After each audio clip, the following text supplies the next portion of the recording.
Hey, this is Rob, and when I'm not busy regulating the transmission rates of our public utilities, I'm stacking Benjamins. Yeah.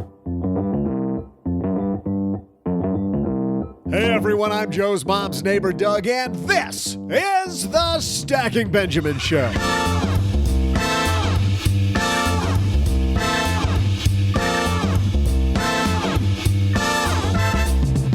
Hey there, neighbor. If you're new here, you'll soon learn that I'm the true star of the show because as you just saw in the previous few seconds, I'm pretty entertaining. But also because introducing these two dorks is hard work. Luckily today, it's all about you because we're answering your letters. But that's not all. We'll also have headlines ripped from the news, an excellent trivia question, and throw out the Haven Lifeline to a lucky listener. And now, here they are, two guys who make Dumb and Dumber look smart and smarterer, Joe and O-G.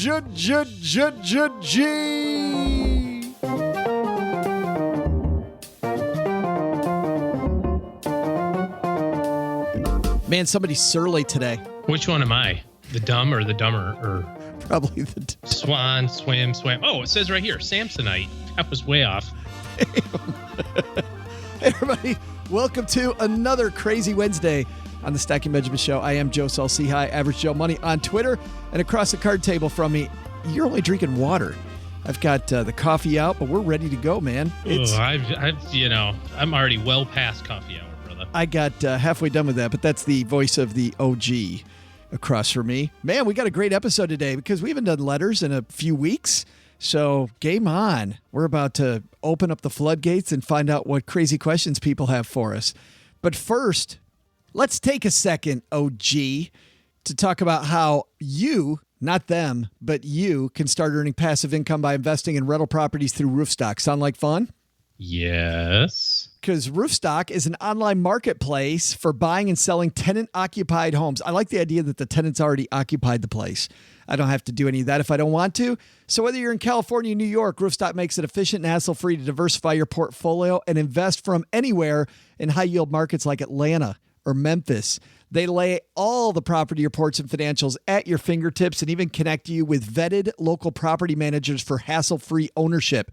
Every property is thoroughly vetted by the Roofstock certification team, so you know it's in good condition with a reliable tenant in place. And best of all, and I totally mean best of all, Roofstock certified properties are backed by, wait for it, a 30-day money-back guarantee. How often does that happen when you buy real estate? Roofstock, property investing made simple. Visit stackingbenjamins.com/roofstock today.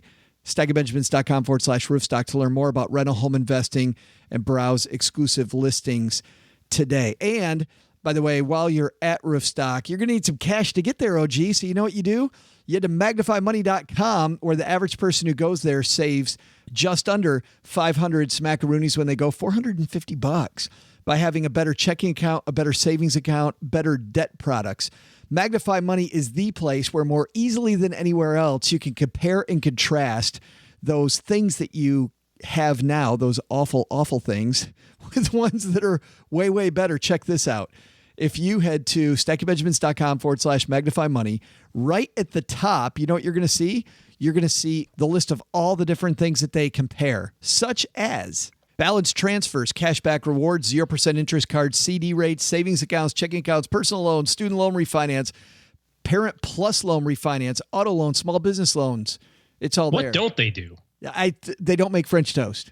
Oh, I don't know. I haven't made French toast. I might make French toast this weekend. Go to Panera, you get that big loaf of fresh cinnamon raisin bread. Cut that in thick slices. Or the challah.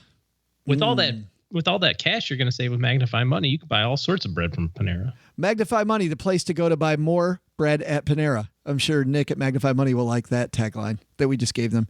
TM. StackyBenjamins.com. Trademark. StackyBenjamins.com/magnify money. I love saving $450. Yeah.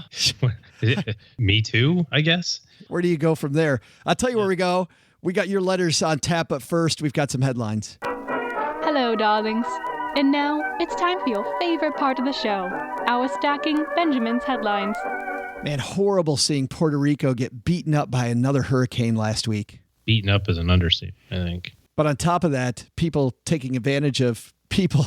It feels like you hit one way, you hit another one. Listen to this. Odd letter highlights fiduciary concerns in Puerto Rico. Oriental Financial Services sold the island Commonwealth's triple tax-free bonds, then dismissed a client when sued over the risky securities. So Puerto Rico law, OG, is different than the law in mainland United States, where if you're a financial advisor there, you're automatically have fiduciary rules applied to your account. So you have to act in your client's best interest. Which, well, you're supposed to. You're supposed to. To me, that kind of makes sense. It just gets rid of, okay, let's just get rid of it for everybody. Let's make one rule, and you don't have to have a disclosure, because the public doesn't know what questions to ask. They don't know to ask, are you fiduciary? Yeah. Of course, our genius listeners know that, but a lot of people don't know that. So Puerto Rico gets rid of that problem. Well, listen to this. Even when a broker's a fiduciary, he can certainly fail to act like one. Oriental Financial Services Corp. is one of the island Commonwealth sellers of Puerto Rico tax-free bonds.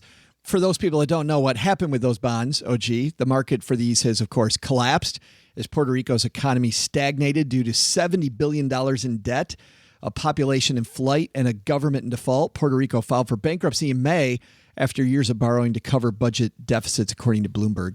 So Oriental sold these bonds, and then Sean Miles, the Oriental Financial's president, recently sent a client a letter obtained by Investment News that blew up any notion the firm was indeed a fiduciary. The letter is about an arbitration claim filed this year with the Financial Industry Regulatory Authority, FINRA, and says that firms are sending breakup letters to clients that they sold these bonds to. So they sell these triple-rated bonds to people, and then when the bonds go south that they recommended, they say, yeah, we don't love you anymore. We're kicking you out of the firm. Well, I mean, does that really hurt your feelings, though, if you're a client?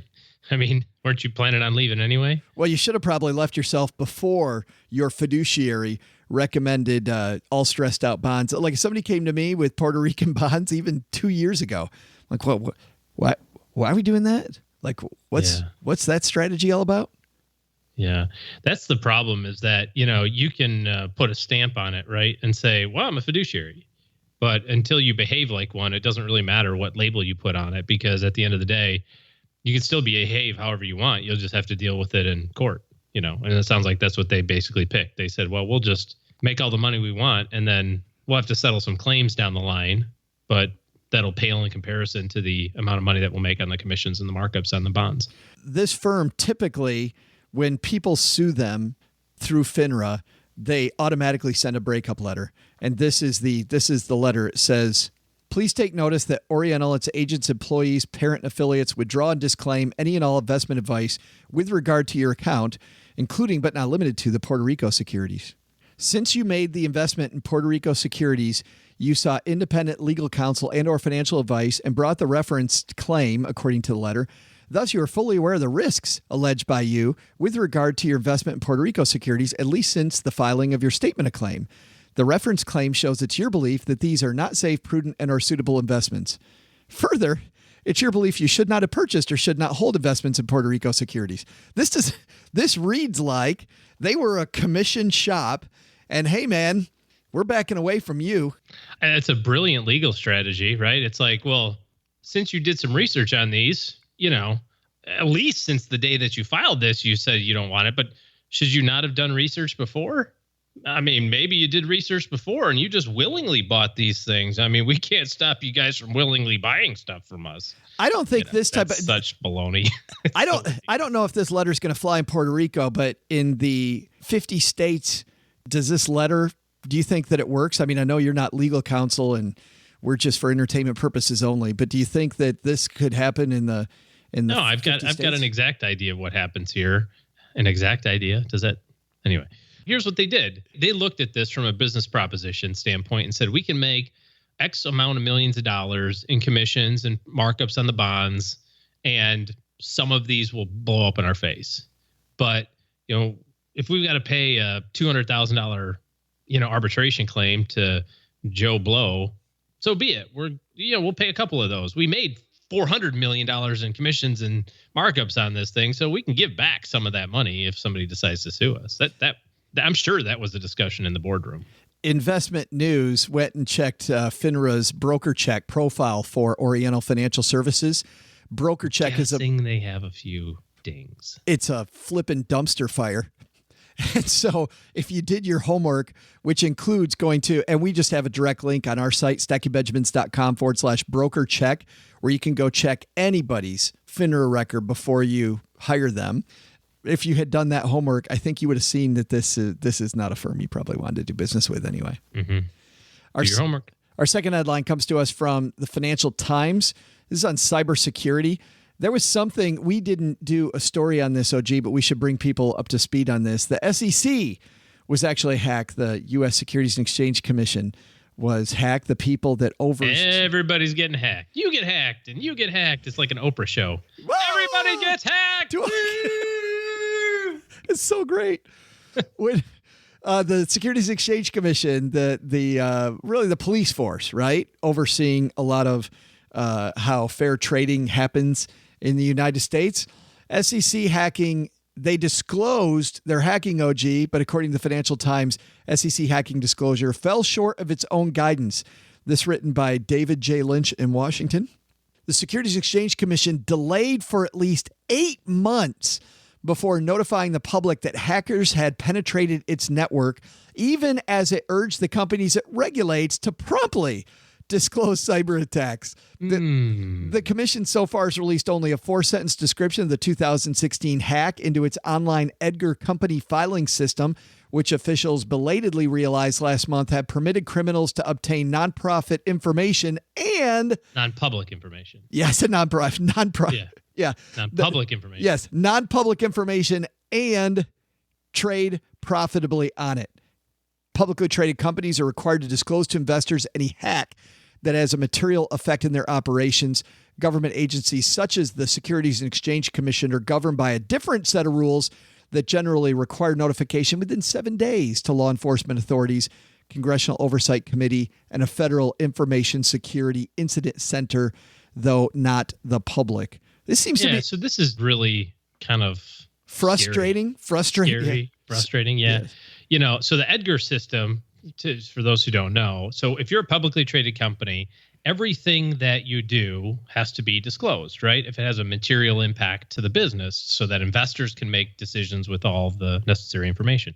Well, if you're going to disclose an updated financial report or whatever the case may be, you don't put it in the system and disclose it that nanosecond, right? You load it in there and you say, this goes public in a week from now.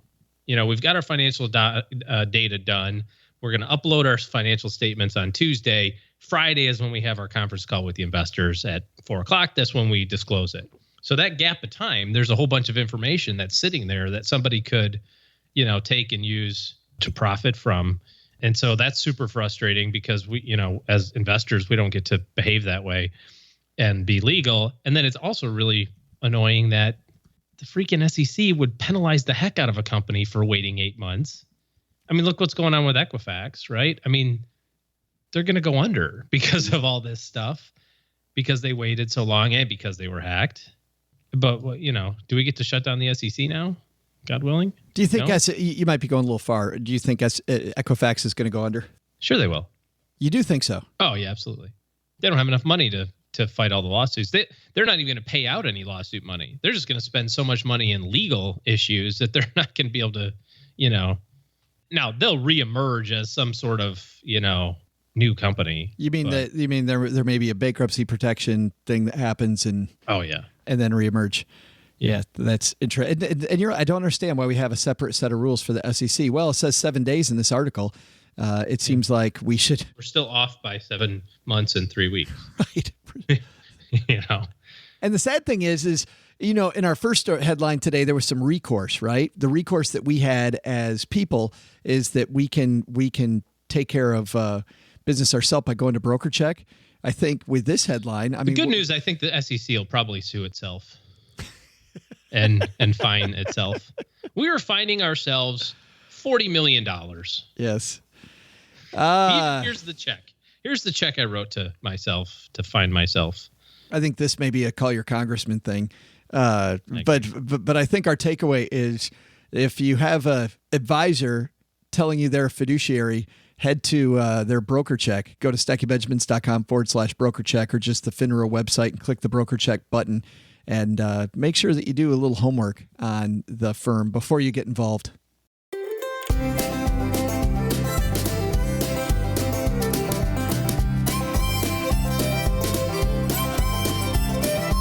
Oh, one of our favorite things to do is to answer your letters, and we're about to do that right now. So, OG, have you stretched out? Yes, I have. I was doing some deadlifts earlier today, working on the hammies, getting them kind of limbered up.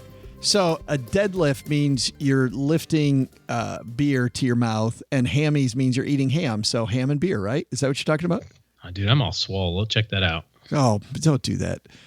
First letter. I'm just jealous. First letter comes to us from Vincent. Vincent says, Joe and OG, love your show, and you've given me much to think about. Have influenced me greatly. That is a scary thing, isn't it? Hopefully, somewhat positively influenced. Hopefully. Recently, I received an inheritance of a little over $100,000 and wanted to ask about an investment strategy. I've paid down some debts to an acceptable level. I've set some aside for an emergency fund and a 6-month CD. I'll borrow against it if the worst happens. And I'm using some to refurbish my home. The rest I'd like to invest, but since this money has an emotional connection, I don't want to invest it with too much risk. I've heard that a small portfolio of 20 dividend-paying stocks works well for such a risk tolerance and wanted to ask your opinion on the matter. Will creating a buy-and-hold dividend strategy beat out a regular dividend-paying mutual fund? If you've touched on this in earlier episodes, please feel free to draw my attention to that episode. Thanks, Vincent. Well, you know what, Vincent? We're just gonna answer it point blank, man. What do you think? 20 dividend stocks versus a dividend-paying mutual fund? Yeah, I wouldn't do that. Gosh, there's so many different layers to this. I'll just answer the question as you asked it. You're going to be way more diversified by buying a dividend mutual fund, an ETF, a Vanguard fund, one of these large company dividend producing mutual funds than you are by having 20 different stocks. Not to mention, how do you know which stocks to pick and what's your criteria for selling it or buying it at what price? You know, what percentage of the portfolio is in each stock? There's just too many questions that are unanswered that you have to provide the research for. I would just, you got a $50,000, you want it to be dividend, large company, what we call large cap dividend stock, just go buy a Vanguard dividend fund and be done with it. Or BlackRock or Fidelity or, Schwab or whatever floats your boat. I really like, it sounds, Vincent, like you're worried about risk. And I think the best way to control risk is to start off with what the money's for. I mean, we can talk about dividend stocks like OG just did. But my first question is when do you think you're going to take the money out? Because based on that time frame, there is a risk reward profile that's best with different investments. As an example, you talk about with a lot of risk, but over long time frames, more of a growth stock strategy, maybe even smaller mid-sized companies, which man, they go up and down like crazy over the short term. Over long periods of time, I would say that the risk on those, if you're using an exchange traded fund or a mutual fund, isn't outside of the average person's risk tolerance. What do you think about that, OG? Well, you definitely have to start with the end in mind, right? You said I've got 6 months in a CD and I would use that if necessary, if things came up. If this is 3 or 5 year money, then yeah, it's got to be invested very conservatively. But if you're 35 and this money came from grandma and grandpa and, you're not going to touch it for the rest of your life and maybe you're going to leave it to your grandkids, then yeah, there's no sense in having it be invested conservatively if the time horizon is 80 years. Yeah. I'm on board with OG's points. I don't think you should buy all those stocks yourself. Can you imagine what that garden's going to look like later on? Like, when do I sell? What's my discipline of changing things in here? It's forget all that. It's too messy. One diversified mutual fund to be done with it. Our second question comes to us from Eric. Eric writes, Joe and the other guy, I have a fintech question. A friend of mine recently introduced me to Motif. I've been unfamiliar until now, but it looks pretty interesting. Do you guys have any thoughts? Is this something worth looking further into? Thanks in advance. Normally I go to OG, but obviously because I do all these fintech interviews, I think this one, OG's more in my wheelhouse. Yes, please. Opine. Oh, great. Opiner. Motif is a cool place where anybody can go on and they can create a diversified portfolio that will act a lot like an exchange traded fund of stocks. It could be just 5 stocks that are their favorite healthcare companies. It could be the healthcare companies that have the lowest PE ratio, as an example. It could be the ones, it could be anything. It could be NASCAR companies that advertise on NASCAR blue logo cars. companies. It could be anything, and anybody can create them, and you can follow a lot of these motifs to see which ones you want to invest in. It gets pretty quirky over there, so if you want to go with some really quirky strategies, you can definitely do that. What I like, and the reason why I asked them to sponsor the show, is that M1 Finance does all of that, where you can invest in other people's pies and pies of modern portfolio theory based investment approaches, or you can make your own. So you can do all those same things, but you can also get the straightforward stuff. And if you use Stacking Benjamins in the discount code, you'll get the first year for free over there. So Motif is interesting. Now at M1, as of right now, you don't get everybody's quirky stuff. Like I can't go see what OG you've created in there and invest in that. So if you're looking for that right now, Motif is the place to go for that. But if you're looking at either number 1, setting up your own, or number 2, looking for motifs that are based on tried and true investment principles, I'd use the M1 Finance piece. Love it. Yep. Sounds good. Yeah, good stuff. Nothing wrong with Motif. Now, if you're going to get quirky and you're going to use some of those quirky things, I think OG use it for your sandbox, right? We talk about maybe having a sandbox. It's a small part of your portfolio that you're doing just for fun. It's where you might have your long shots on individual stocks, the crazy stuff you're going to do. Keep it in that part of your portfolio if you're going to go and get crazy with some of the fun motifs that are out there at Motif Investing. Next question comes to us from Dan. And actually, OG, this one's not even a question. It's a comment. And Dan's commenting on our recent sandwich episode with Len Penzo. Sandwiches. He says he just listened to Sandwich Show. I want to pass along a delicious suggestion since I heard several times that the roast beef was a favorite. I love roast beef. A small chain in California used to do a sandwich called the Mountain Charlie. He says, I have no idea the origin. That was roast beef and egg salad combo. Oh, why would you ruin a roast beef sandwich by putting egg salad on it? I think it sounds awesome. Oh my God. I think it sounds crazy, crazy awesome. I'm not even going to try that one. Sorry, bud. He says, try it. Absolutely delicious. No, pass. No, I don't care how good that might be. That could be the best thing in the world. I will never put that in my mouth. That's what she said. Next, we got to move. Next question comes to us from Colin. Colin says, Dear Joe and OG, I'm wondering how much is too much to ask from an advisor. My wife and I have been married for 2 years. We have 1 child and both earn very good money. We do all the stuff we're supposed to, like maxing out our 401k, our thrift savings plan, 529, college savings plan, no debt except mortgages, plural because we have rental properties, etc. But the excess money we had after all of that was somewhat intimidating, so we hired an advisor from a reputable and well-known firm shortly after getting married. We're geographically distant from her, so all contact has been email, phone, and snail mail. That's not a big problem for us. My wife likes our planner, and I don't think she's done us wrong by any means, but I don't feel like a valued client. We get a call every few months lasting 30 minutes or so, all the required documents, etc.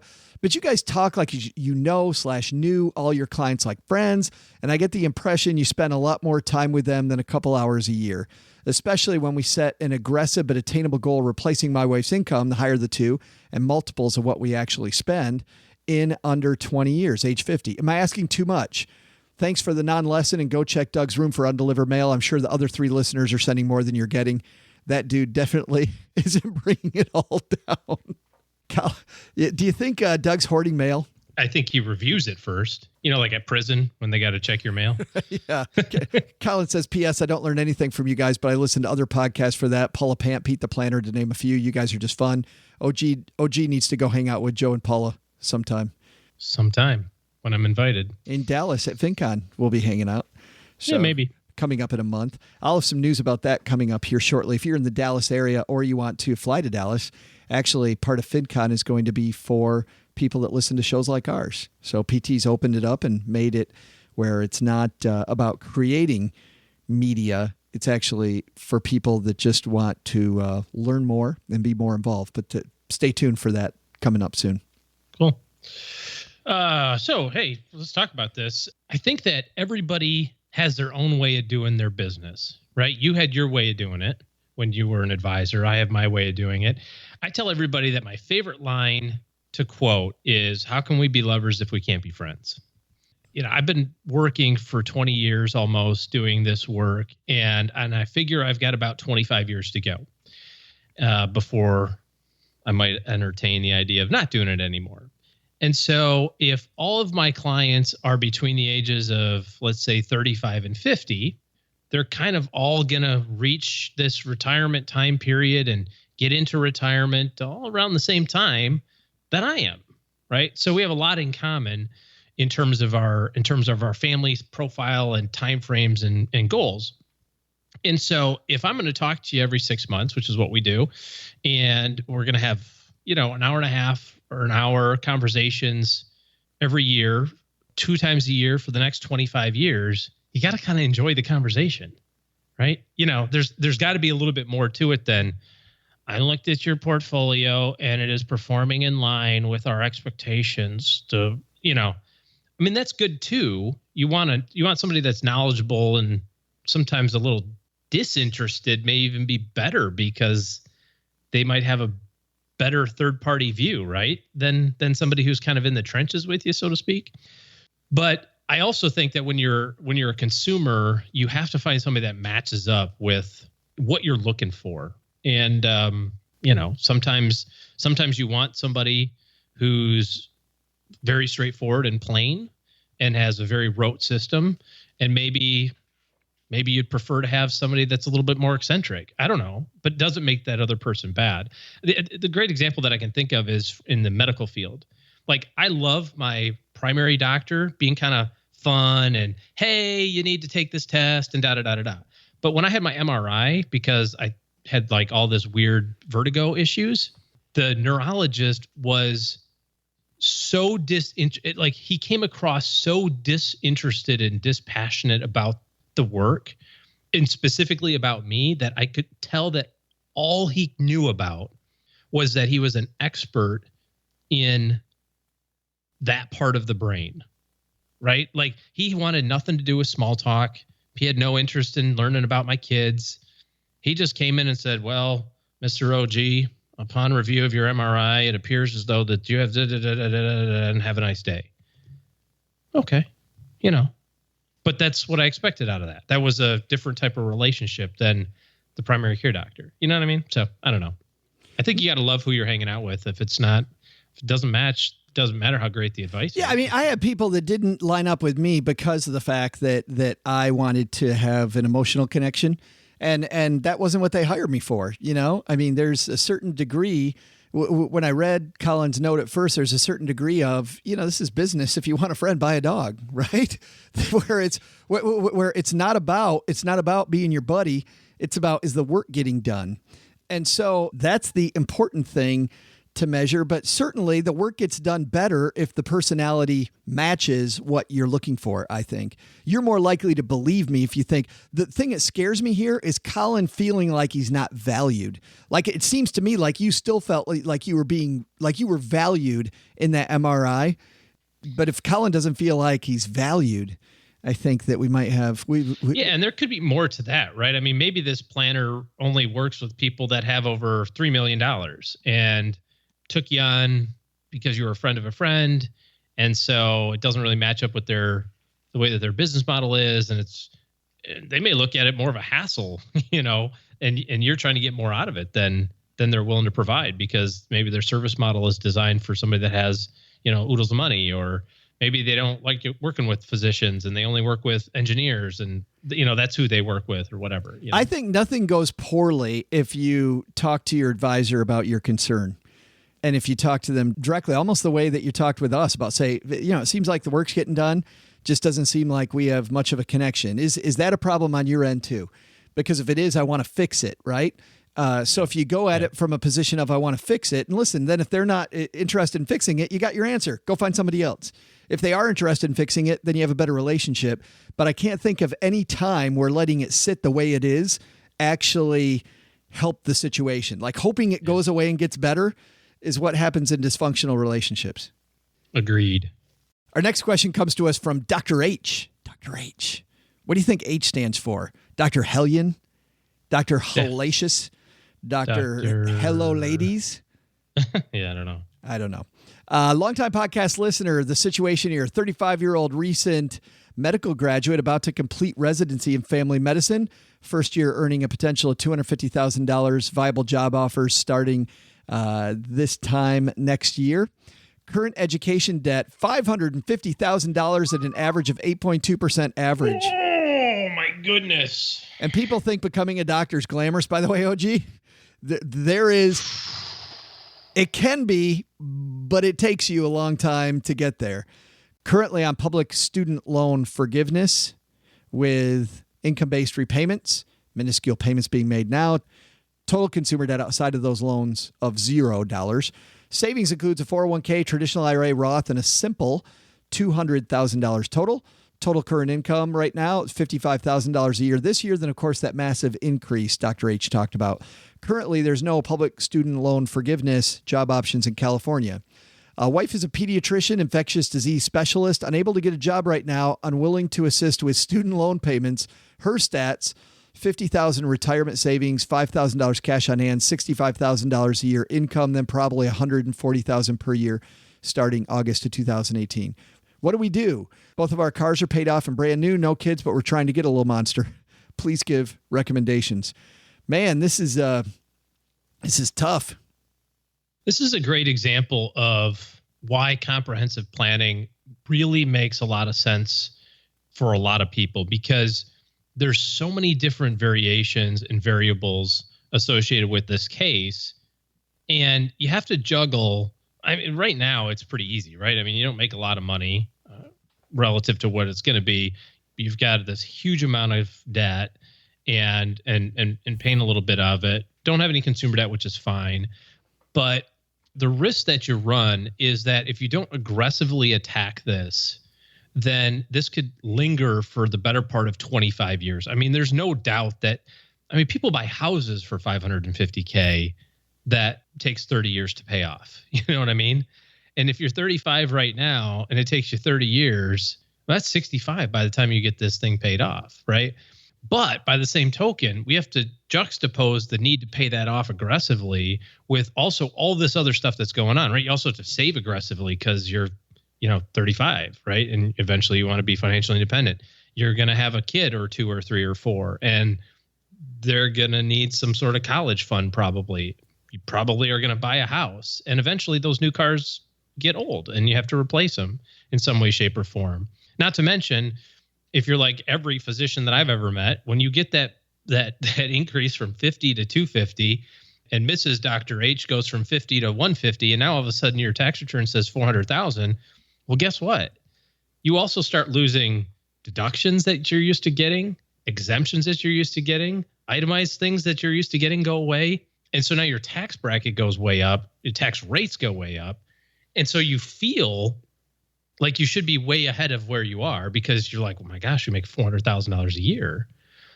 But Uncle Sam's taking a whole bunch of that. The state of California takes a big chunk. There's so many layers to this. The answer is I don't have the foggiest idea what to do next until we know what the goals are, right? And this is a great financial planning case. I mean, really, this is. There are two things that I would add to that. Number one, when Dr. H, if I read that correctly, Dr. H's spouse is unwilling. The word unwilling scared me. Yeah, I heard that too, and I just kind of felt like we should breeze over that. Like he probably doesn't mean unwilling. Yeah, but maybe he does. But if he does, there's a disconnect there, which goes to what we've talked about before, these family budget meetings. And I think that idea of a weekly family budget meeting where you very quickly go over things together and manage money as a team, I think that helps a ton. And then number two is Dr. H with that massive increase next year is going to feel a different type of pressure that you read about all the time. If you've read The Millionaire Next Door, This Millionaire Next Door talks about this. Physicians are not uber wealthy because they feel the need, because they're in a community, to feel a need to look like they're a rich person in that community. Upper echelon income earner, and they should behave like it. And look at when you've got $500,000 in student loans, I still see people that spend money hand over fist because I have to show, to be a member of the community, I have to show that I have money, even though I really don't yet, because I have so much money in student loans. I saw that all the time, and it really bothers me. And Dr. H is going to have a heck of a time fighting that off. What about a couple other quick notes here? I heard 8% at a rate that seems like 4 times what it should be. Really consider getting it refinanced. Get to Magnify Money and compare all the different student loan refinance places. That'll help you aggressively pay it off. I mean, just kind of food for thought, I guess. If your salary is going to go from 50 to 250 and the miss is going to go from 50 to 140, why not just take her salary increase from 50 to 140, which will still be a 35% pay increase over what you're earning right now, and take all of your income and pay this thing off in 3 years? Boom. I mean, that's pretty aggressive. And to your point, Joe, it's going to take way more discipline to stay out of the lifestyle creep trap of, what do you mean you guys aren't going to Bali this weekend like everybody else? Yeah.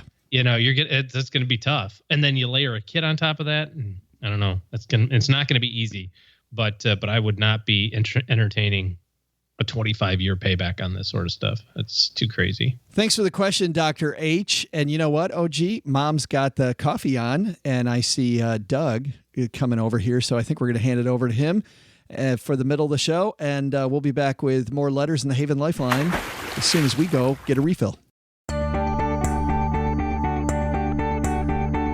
Hey everyone, Joe's mom's neighbor Doug here, and here's something you might have been wondering, because I heard a few of you talking during that last segment. You know the Dow Jones Industrial Average? You may know that this index includes a wide range of companies representing the entire market.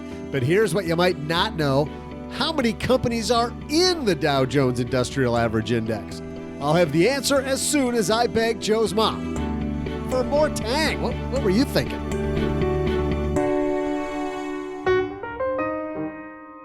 All right, raise your hand. Do you drive an extra 5 minutes in traffic to save just a few pennies at the gas pump? Well, when's the last time you spent 5 minutes trying to save on the big things like auto loans? Lucky for you, we brought in Nick Clements from Magnify Money with a few tips on saving money if you find yourself financing a car.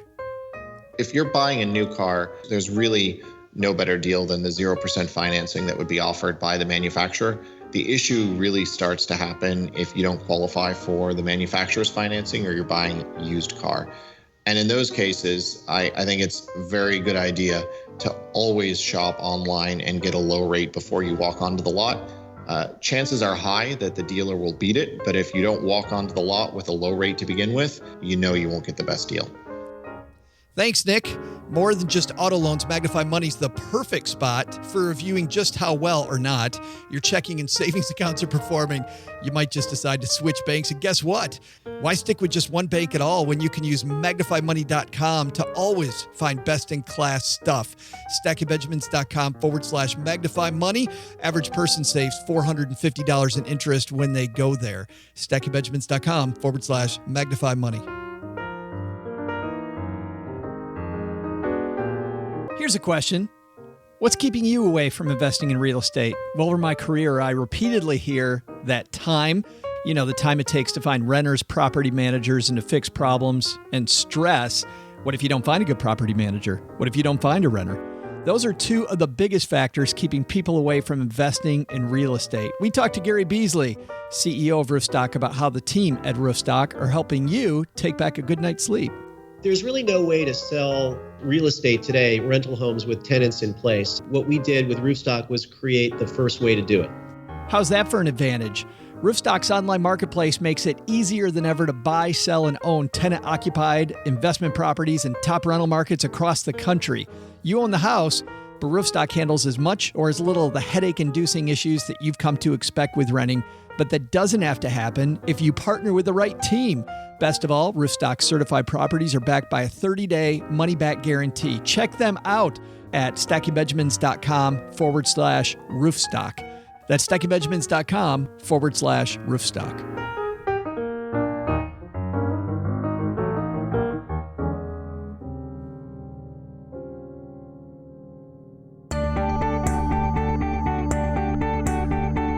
Hey everyone, Joe's mom's neighbor Doug, and earlier I asked this question. How many companies are in the Dow Jones Industrial Average Index? If you said 30 companies, which I'm sure you did, you'd be right. See ya!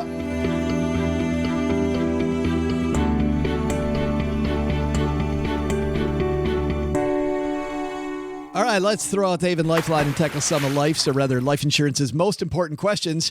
Our friends, OG, over at Haven Life Insurance Agency, you know what they're doing? They're disrupting. Reinventing. Oh, disrupting. Yes, and reinventing the life insurance industry by focusing on those two things that you value most. Oh, baby, you know it's light roast at Panera. Plus, I got it. I had it for breakfast. I know we talked about it.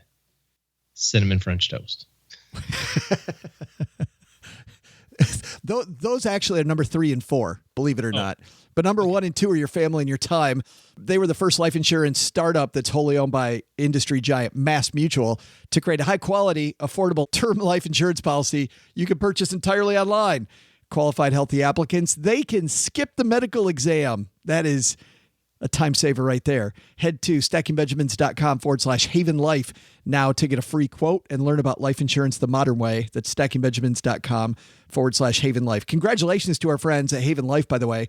They're finally in California. That was the last state they had to be in. And California. I know that California, when you look at our statistics, is the number 1 state where people listen. We have more listeners in California than anywhere else. So guess what, California? Get on it. Haven Life is open. You're in like Flynn. And we're throwing out the Haven Lifeline today to our new friend, Ryan. Say hello, Ryan. Hey, Joe and OG. My name is Ryan. I'm from Chicago. I've been listening for about 6 months, and I haven't learned a darn thing. So thanks for that. Had a question today on how to get stocks into a Roth IRA. To give you a little background, my wife and I are both in our early 30s. And we got married a couple of years ago, and she brought into the marriage a couple of stock purchases she's made. The stocks have doubled or tripled, so they've done really well, and there's a sizable taxable gain sitting on a lot of them. And I was thinking about putting them, transferring them from the brokerage and putting them into Roth IRA, but wasn't sure the best way to do that, if it would be just to sell the stock, take a taxable gain, and then put the money in the IRA and the Roth IRA and purchase the stock again, or if there's another way available to do that more efficiently. Just to give you a little background, my wife and I, again, are in our 30s. We have about $100,000 in brokerage and probably $120,000 in 401k. We have around $7,000 or $8,000 in a Roth IRA and a little bit in a traditional IRA. But yeah, I was just wondering your thoughts on the best way to accomplish that. Keep up the good work. I really enjoy the podcast. Oh. And that's what happens. And cut. When you go at 90.03 seconds. Yes. Thanks for the call. Thanks for the call. I think that was the part where he's about to tell us all the things he liked about the show. Yes. Oddly enough. Joe's very handsome. Doug is a weirdo. Anybody I've ever talked to in my entire life. Yada yada. We don't need that. We're comfortable enough with our greatness. Yeah, Yes, which we're going to prove right now, Ryan. In our own skin. Because even though you shouldn't learn anything from our answer, we're going to give you one. Shocker. OG. Yeah. Yep. Here we go. Can't do it. I have tried this. I so wanted to do this myself, Ryan. And I went down this path, and oh, man. You can only put cash into an IRA, unfortunately. Interestingly enough, you can take stocks out of a retirement plan. In some places, they'll let you do that. The reason I was told that you can't put stocks in is because the issue of valuation at a certain time, because, stocks sometimes trade after hours. And so an IRS fair valuation, it's something that can be apparently too easily manipulated, and companies don't want to take that risk. Brokerage companies. Yeah, brokerage companies don't want to take that risk, so they want cash only. So if he likes those positions, OG, I think he leaves them alone and finds other money to move into the Roth. Right. And there will come a time eventually when you will not be as successful in your stock picking, right? And you might have a loss. And so the question within the question is, how do I get this gain out of here without paying a lot of taxes? And sometimes if you have another position that you buy this year that might go, let's say it goes down and that position is, got $1,000 loss. Well, maybe you sell that at the loss and then you can sell the other stock that has the $1,000 gain and they wash. Or at least a portion of it, right? Yeah, or a portion of it or whatever. But that being said, you never want the tax tail to wag the dog here. You made money, pay taxes on it. Are you trying to say that everything Ryan touches doesn't do as well as these? Is that what you're saying? Well, based on what he said that his wife brought the stock. That's right. So it's not you, Ryan. I'm just saying she might want to be the stock picker of the family. And Ryan, get your grubby fingers out the stock portfolio. The smart move Ryan did was getting married in this so deal. far. That's Ryan's smart move. So new money goes into the Roth. Existing money kind of stand fast and leave it with the brokerage account. If that fits part of the portfolio, hey, if it's run up and it's overweighted now based on your allocation, you made money. You got to pay taxes on it. That's just how it works. Yeah, go ahead and trim and don't, like you said, don't let taxes wag the dog. Thanks for the question, Ryan. If you've got a question you'd like us to throw a Haven Lifeline to you, we will do that if you go to stackingbenjamins.com/voicemail. And when you do that, Haven Life is paired with us and our friend Brad Lark over at that crazy Flying Pork Apparel to make a special Greatest Money Show on Earth t-shirt that we're going to send to Ryan. stackingbenjamins.com/voicemail. All right, back to letters. You ready for some more stuff from the mailbag, OG? As ready as I'll ever be. And our next question comes to us from Aldo. Aldo says, hey guys, I've been listening to the show for a couple months now and really enjoy laughing with you guys. Of course he meant laughing with us. Mm-hmm. I like to laughing at you. I like to think of myself as savvy, but I'm probably a fool still. I'm 28 and have 10% of my salary going to my 401k, 2% employer match that is linked to Bloom. Credit you guys. I also am maxing out my Roth IRA starting this year. Before we go further, Bloom was a company we had on the show recently. We'll link to them in the show notes so people can check them out. They'll help you manage your 401k. So that was an interesting company. But anyway, back to Aldo. I don't qualify for a traditional IRA. I'd like to grow my money a bit more, so I have a little bit invested with M1 Finance. My question's not about me. I have a girlfriend, and we both know we're going to get married.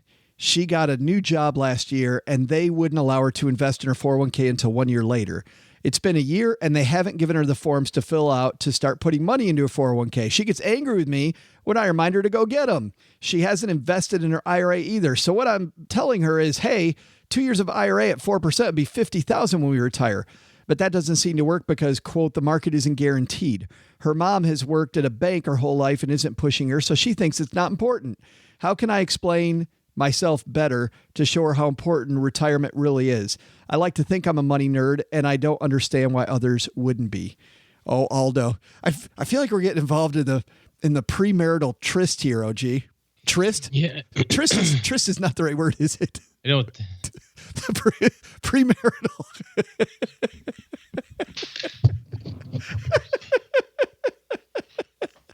Wait, come back. Wait. I think I used the wrong word there. Oh, sit back down. Put your headphones back in. I feel like Steve Harvey. I just gotta walk off the stage. I love it when I use the wrong word. Premarital fight. What do they call those? I know exactly what it is, but I'm not going to say what I'm thinking here. Dumb moments with Mr. Salsihai? No. All right, let's do this. Aldo.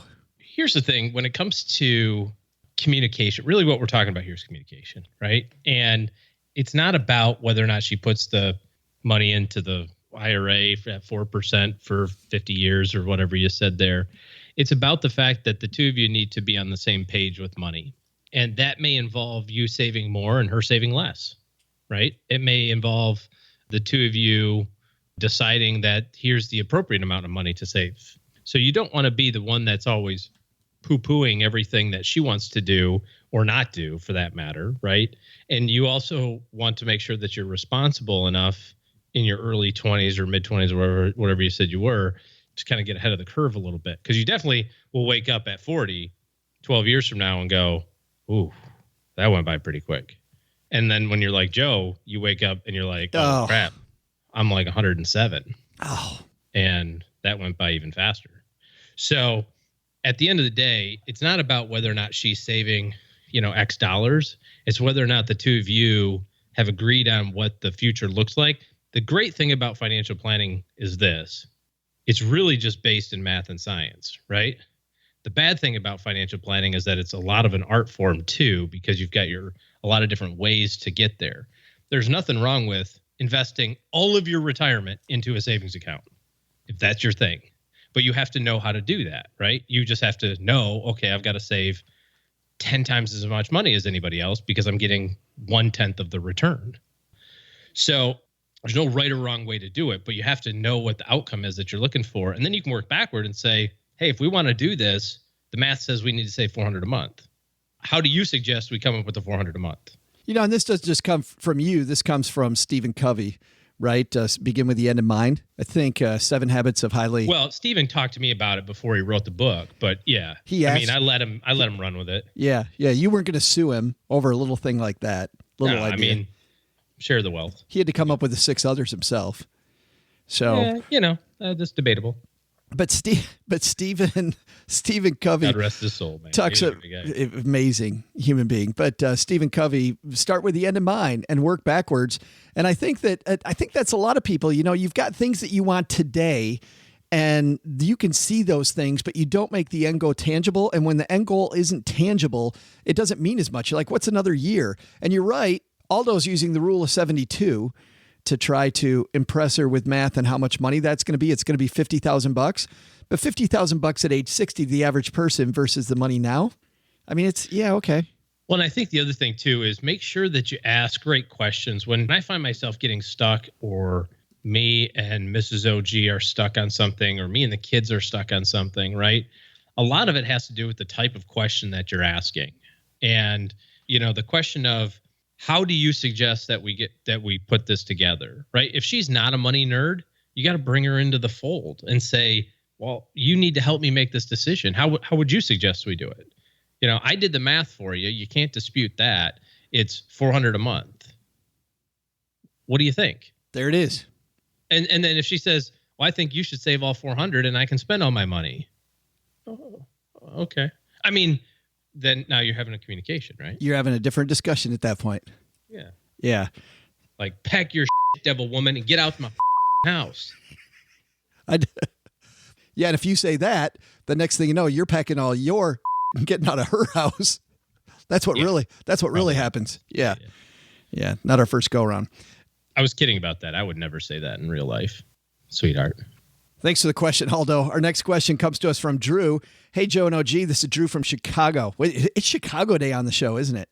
All right. And I have a question regarding employee stock purchase plans. My employer offers a 15% discount on the purchase of company stock. I can contribute up to 15% of my income via automatic payroll deductions. Stock can then be purchased on a quarterly basis through Merrill Lynch.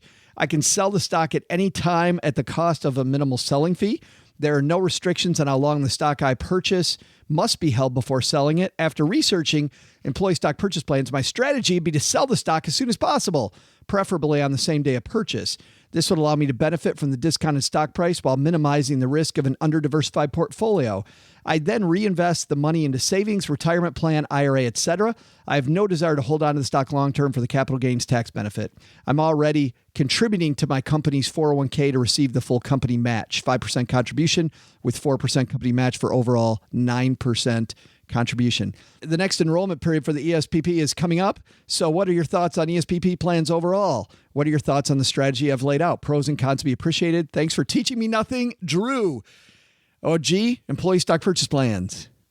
These are great benefits. I really think you maximize the heck out of these. And Drew, don't look past the tax benefits of holding on to them for 2 years. I know you can sell it right away.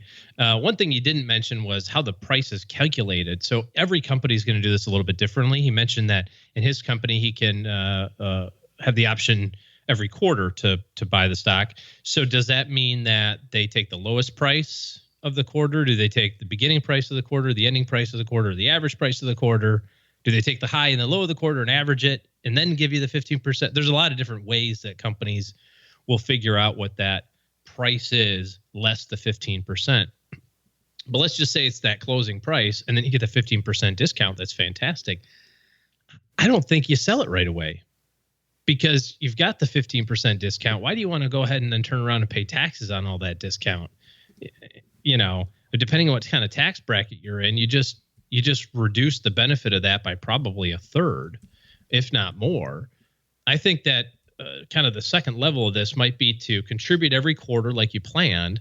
And then in 2 years from now, you start having this systematic sell that allows you to get a better capital gains treatment, so better tax treatment on those dollars. You're still going to accomplish the same thing in that you're going to be, diversifying the portfolio away. Yeah, for the next 2 years, you end up accumulating a little stock, but, it is what it is, right? And you're putting all sorts of money in your 401k, and that's diversified. And you didn't mention a Roth or anything like that, but maybe you get one of those going on too. Don't look past the tax benefit. A close second is selling it right away, but I really like the idea of waiting and getting a better tax treatment on it. For me, waiting depends on the company and the company's performance, the company's growth prospects.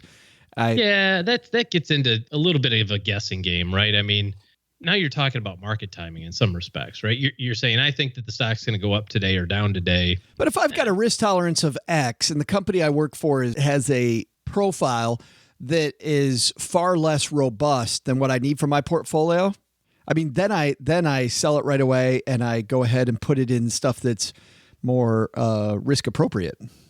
I think you diversify around it. Yeah, well, and here's the other thing, OG. The risk you're taking by diversifying around it, by holding on to the single stock, gets smaller and smaller as your net worth grows, right? Because you're still only putting in the same percentage all the time of your income. So you're not holding on to much. I would never hold on to much. I totally agree with you there. Treat it like it's a conveyor belt. And you're moving stuff off the conveyor belt at one end while and to your point, it plateaus at a moment, right? Even if your net worth doesn't grow, the worst it gets is 2 years worth, right, of your savings. And then after that, you're shipping units off at the end. So yeah, close second, selling right away. You get out of it, get the 15%, you can pay some ordinary income taxes on the difference, but 0% taxes or 10% long-term capital gains tax are way better than, being the 25% bracket or 33% bracket or something like that, paying taxes. So chew on it. Thanks for the question, Drew. And plenty of people out there not using their employee stock purchase plan should totally be using it. Miss. Yep. Totally be using free money. Next question comes to us from Kevin. Kevin says, since bond funds have sucked for so long and always will, why not just use a CD ladder for your low risk portion of your portfolio? A 12-month CD at Allies, 1.35%, better than some bond funds have been doing. Okay, I'm going to take this one for a second. Why am I going to buy a CD and lock my... How come I can't do the bond one? Why am I going to buy... Well, you can have it after I say this. Sure. Kevin, if you're going to buy a CD paying 1.35, why wouldn't you jump on Magnify Money using our link, stackingbenjamins.com/Magnify Money, and get 1.4 in a savings account and not lock it up? Like a CD, you got to lock up the money for 12 months in a 12-month CD. That's how they get that name. But with a savings account, you have a higher interest rate and you don't have to lock it up at all. Is there one for 1.4 on Magnify Money right now? There's two of them for 1.4. Oh, two, yeah. I agree with you. Go ahead. What else were you going to say about this? That was all I was going to say. That was it. I think if you're trying to optimize that part, I wouldn't go with the CD ladder. Yeah, why not keep the liquidity and have a better rate, right? Which is all true. I mean, savings, CD ladder, it doesn't matter. You're not going to beat inflation anyway, so you get as best as you can with that. And bond funds do suck, so you got that part right. Ta-da! Last question of the day that was a lot less menacing tone from OG on bond funds, wouldn't you say? Well, because I sabotaged it by talking about the other part first, because I knew it was coming. So no, stay away from my response stands. I would not have changed it. You're kinder and gentler today. Yeah, well, it's the last question of the day. Sugar coma from cinnamon French toast comes from James. Insulin is just comes from James. James says, Joe, it's sad to say I had a loss in my family. She left me with roughly $75,000. I want to roll it into a 529 plan and keep it as a, quote, legacy scholarship for other family members. I personally don't plan on going back to school, so be designed for my future children, nephews, nieces, or grandchildren. I also somewhat want to do this to prevent myself from spending it on something stupid like a brand new car. Game show voice, he says. So I tried to do it. Was that good? Yeah. Yeah, thank you. Is this wise? And is there any way out of a 529 if I need it in the future for some emergency? Thanks and keep up the good work. P.S. What's Mom serving for dessert tonight? It was great last week. Thanks, Jim. Don't know what Mom has on tap for dessert. Do you? Haven't thought about it. Guess we'll have to go upstairs and find out after the show. We'll all find out together at the same time. Basically. Delicious, no matter what it is. Yeah. Yes. Yeah. So let's talk about 529s real quick, just kind of generically. So a 529 is college education savings plan, right? And set up by states. You can invest in just about any state these days. It used to be really kind of state specific, but great website, by the way, savingforcollege.com. Fantastic. Ton of information. And they've got a premium resource there. I don't really even think you need the premium stuff, really. I think you can get all the info you need to find out good plans and that sort of thing. The limit on the contribution to a 529 is $14,000 a year, but they allow you, which is the gifting limit, right? But they allow you to front run 5 years of contributions at one time. So the most that you can put into a 529 at one time for one person is 14 times 5, 70,000. So he said 75, really can't get to 75. We do 70 this year, but then we can't do anything else for 5 years. So, okay, close enough for government work. You can name anybody you want as a beneficiary. You can name yourself. And then 10 years from now, when you have kids, you can name your kids. You can name your nieces, nephews. And you can freely change that. Once per year. The owner can freely change it once per year. Once per year, correct. Got to be used for college, right? Higher education, a Title IX school can be used for tuition, can be used for room and board, can be used for books, travel costs. It's pretty liberal in the definition of what you can use a 529 for from expenses so that you receive those benefits tax-free. So you put your 70,000 in, it grows, it does its thing. You want it to come out. If you take it out for any reason other than a higher education expense, that's when you get dinged. You're going to pay taxes on the distribution. You're going to pay a penalty on the distribution. So we really don't want this money to be used for anything other than a college education expense in the future. Yeah, when James says he wants this to be a legacy scholarship fund, it's going to stay that. Yeah. So the question is, could I ever get to it? Yeah, but man, it's ugly. It is ugly with a capital U. GLY, you ain't got no alibi, you ugly. You ugly.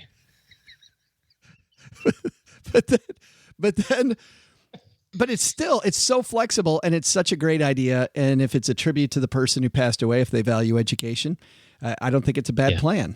No, I love it. I love the idea. And to your point, it will keep it out of your grubby little fingers so you don't buy a new car. Now he can move it back to himself this way. Let's say that he decides to take classes at an accredited higher learning facility. He wants to learn Spanish. Yeah. Goes to the community college and says, taking a Spanish course. Goes to flight school. Flight school. There you go. That's a cool way to do it. I think we're giving him too many ideas now. But he can make himself the beneficiary and he can use it that way too. Well, I would make yourself the beneficiary initially anyway, if you don't have anybody else in mind. I'm sorry to hear about the loss in your family, James, but I think it's a great, responsible way to honor the memory. I like it. Absolutely. I think that's a great place for us to end it on that nice thing that James is doing. Thanks to everybody, by the way, who wrote us letters. We still have more, but if you would like us to answer your letter, you know what? The quickest way to get online is the Haven Lifeline. Just head to stackingbenjamins.com. At the top of the page, you'll see questions for the show, and you can either go to the Haven Lifeline or do what a lot of people did today, which is write us letters, and we're happy to answer those. We answer one of each per show, but then we have, like today, a letters episode from time to time. Also, thanks to everybody who left a review of this here podcast. You know, it's great to see people tell others what they think about the show, whether it's telling a friend about the show or it's telling people online, either at iTunes, Stitcher, wherever you listen to Stacking Benjamins. And let's go to a review from Stitcher. which is where I listen to podcasts, OG. I like my Stitcher app. 5 stars from Scott. This is going on Mom's Fridge. My favorite show, period. Been a regular listener for 3+ years now, and this show remains my favorite. See how easy that is? Short and to the point. Perfect. And Mom absolutely loves it. She's showing the whole bridge crub. So think. What was that? The whole bridge crub. You don't know what the bridge crub is? I've never heard of them. Thank you to everybody who's left us a review. And then finally, if you're somebody that needs good help in your corner, OG's taking clients. Head to stackingbenjamins.com/letter O, letter G for OG's calendar, where during a first meeting, virtual meeting, you and OG will talk about what it takes to get him in your corner working for you. All right, that's going to do it for today. On Friday, fantastic roundtable coming up. We've got a lot of fun coming up on Friday, so stick with us there. And then OG's back on Monday with me, where we'll have more fun back here, Stacking Benjamins again. All right, have a fantastic couple days. We'll see you on Friday. Go stack some Benjamins. All right, Doug, take it from here. What should we have learned today? Sure, Joe. I'm going to let you get back to applying that facial mud mask to OG, and I'll tell everybody what we're supposed to learn today. First, is your financial advisor a fiduciary? That's an important question to ask and a hard word to say, even if you live in Puerto Rico. Second, have an unexpected windfall? Opening a 529 plan as a family education legacy fund is a great creative option you might consider. But the big lesson? We got to give a big shout out to Chicago. You showed up in this episode, Chi-Town. Now if those Cubbies can just keep winning. But just forget about the Bears. Special thanks to you for sending in your letters. We love mail. Of course, because we're not discriminating, I'll say I love female too.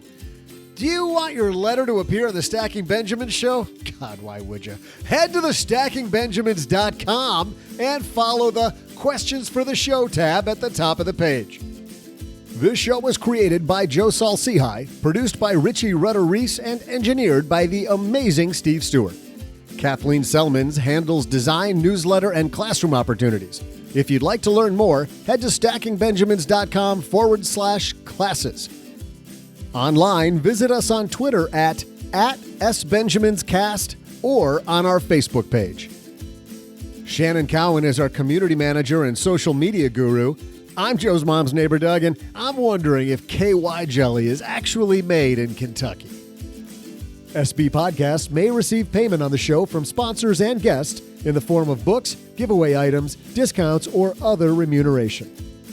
There's no way you would take advice from these dorks, but like Joe's mom always says, don't take advice from people you don't know. This show is for entertainment purposes only, and before making any financial moves, consult with a real financial advisor. Special no thanks to Joe's mom. I asked her for some Tang, and all she can talk about is Wu-Tang.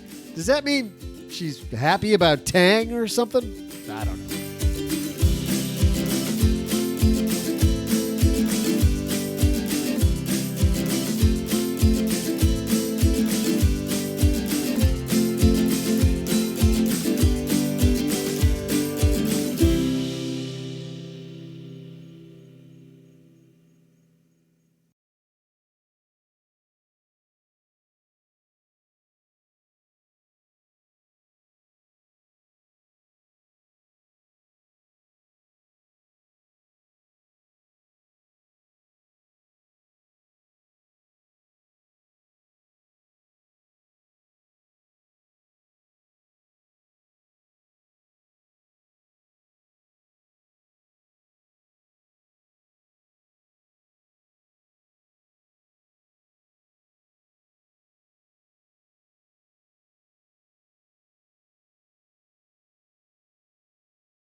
I've seen a few movies lately.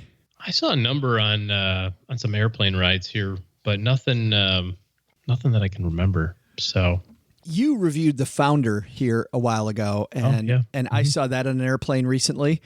What'd you think? I liked it. I didn't love it, and you know what? I loved the production of the movie. I thought it was well presented. I learned that I like movies with a really empathetic main character, and I didn't love Ray Kroc. Yeah. Oh, yeah. He was a jackass. Yeah. And he was really shrewd. That's not even a good word for it. He was just an ass. Like, I got it. I understood where he's coming from. His obsession with cleanliness, I liked. His obsession with building the business and with wanting it. But he's a guy that wanted it so bad, he became it, And it really kind of consumed him to the point that he cared more about the business than about other people. And of course, I don't know that the McDonald brothers, how are you going to work with those guys? I think working with those guys would have been so difficult. That said, listen to what I'm saying. I'm into the McDonald's brothers. I'm into the thing, which tells you the actors did a phenomenal job. I mean, from Michael Keaton, just amazing, to the two guys that played the McDonald's brothers, Offerman and boy, if there was a place where I could look this up, that would be great. But but I thought The Founder was well worth watching. If you like business and business development movies. Yeah, that's a good way to spend an hour and a half. That's a big one. So I saw that. I don't want to talk about that movie right now, though. Let's talk about the fact we just did. Yeah, let's talk about this one that I just saw in theaters that people are going to be interested in. This is The Kingsman: Golden Circle. Eggsy, I saw in you what someone once saw in me. Something that can't be taught. The makings of a Kingsman. Being a Kingsman is more than the clothing we wear or the weapons we bear.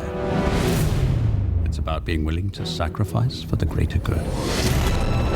I hope you're ready for what comes next.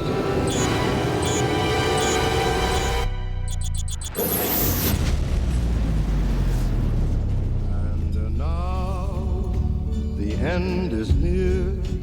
And you're seeing all the Kingsman properties blow up, and that happens fairly early in the movie, and it looks like the Kingsmen are stuck again. This is the second movie in a series, for those of you that don't know anything about the Kingsman movies.